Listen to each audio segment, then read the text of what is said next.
শিক্ষা ব্যবস্থা এখন ইসলাম আছে? ইসলাম নাই, কোনো পরীক্ষাই নাই। ছাত্ররা মেধা শূন্য হওয়ার জন্য আমাদের যেন এখানে কোনো ডাক্তার সৃষ্টি না হয়, ইঞ্জিনিয়ার সৃষ্টি না হয়, ব্যারিস্টার করে ঢুকিয়েছেন। আমরা যদি সে আয়নাগরের খবর পাই নাই, এখন দেখতে পাচ্ছি ওইভাবে তৈরি করা হয়েছে। আমরা যেন সারা জীবন গোলাম থাকি।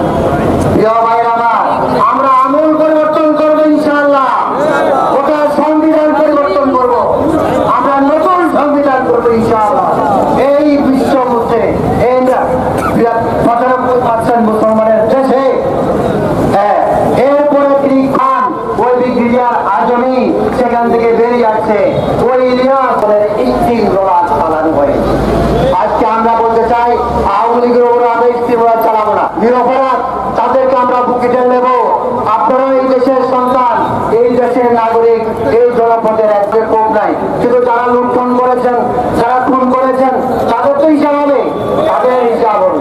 তো তারা অপরাধীদের হিসাব আপনারা সহযোগিতা করবেন। আপনারা যদি সহযোগিতা না করেন তাহলে আপনারা অপরাধী হবেন। প্রিয় ভাইরা আমার, নামাজের টাইম হয়ে গেছে, কোথেকে হয়েছে। এই বিজয়টাকে শক্তিতে রূপান্তর করে এই জনপদকে একটি শান্তির জনপদ